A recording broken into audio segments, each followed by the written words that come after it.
Assalamualaikum warahmatullahi wabarakatuh.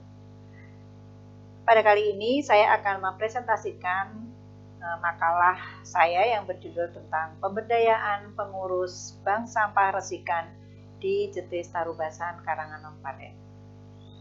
Saya Nur Rahmawati dan Ibu Pujastuti dari Prodi Agribisnis Universitas Muhammadiyah Yogyakarta. Yang melatar belakangi kegiatan ini adalah seperti ketahui bahwa bank sampah saat ini masih menjadi tren topik yang sangat menarik untuk dikaji. Bank sampah Resikan ini berlokasi di Desa Jetis Tarubasan, Karanganom Paten. Perlu diketahui bahwa bank sampah ini dibentuk dan diinisiasi oleh tim pengabdian Universitas Muhammadiyah Yogyakarta pada tahun 2020. Alhamdulillah, Bank Sampah Resikan ini sudah beroperasi sejak bulan September tahun 2020. Namun, masih ada berbagai macam permasalahan yang muncul. Yang pertama adalah harga sampah pilah, terutama botol bekas air mineral, ini sangat rendah. Padahal kalau itu bisa dimanfaatkan menjadi yang lebih bermanfaat, itu bisa memberikan harga yang lebih tinggi.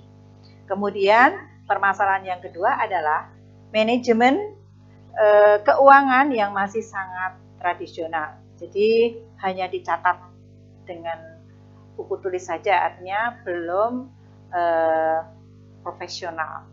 Tujuan dari kegiatan ini adalah yang pertama adalah meningkatkan nilai tambah sampah kemasan air minum bekas. Yang kedua adalah meningkatkan manajemen keuangan bank sampah.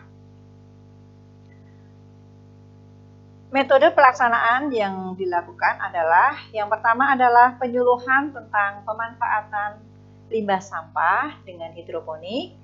Yang kedua adalah pelatihan pembuatan hidroponik. Yang ketiga adalah pembuatan sistem informasi manajemen keuangan. Dan yang keempat adalah pelatihan aplikasi sistem informasi manajemen keuangan.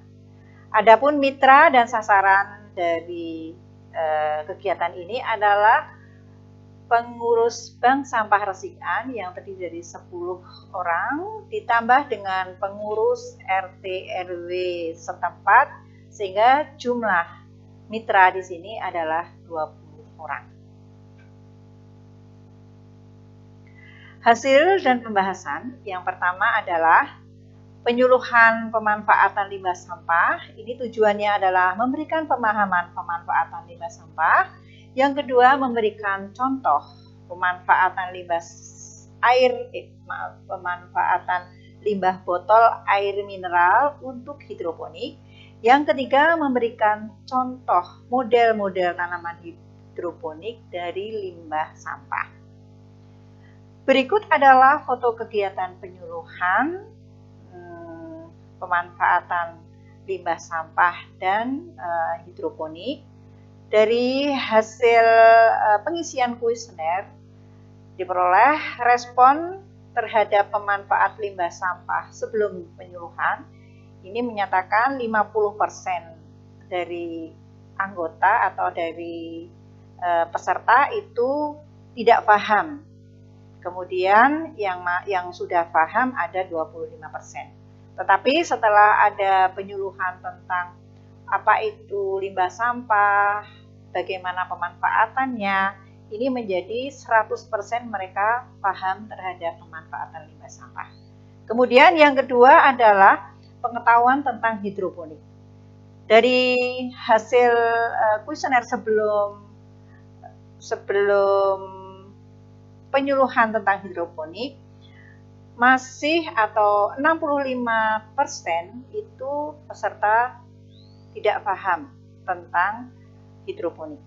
Namun setelah penyuluhan 95% paham.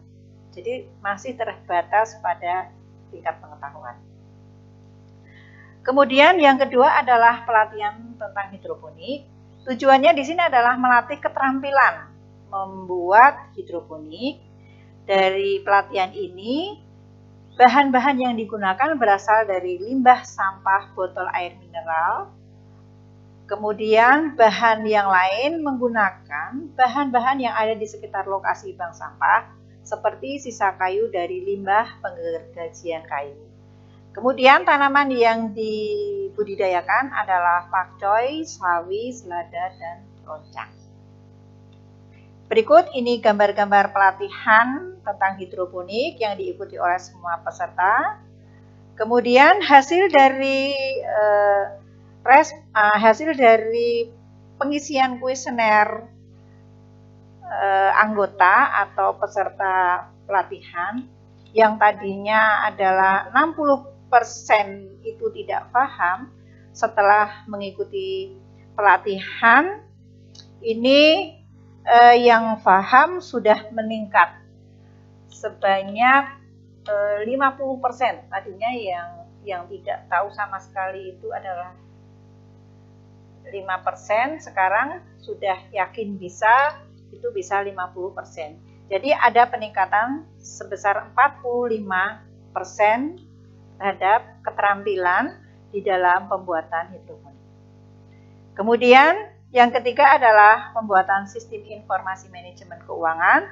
Tujuannya di sini adalah memudahkan sistem pencatatan dan pelaporan keuangan menjadi lebih baik.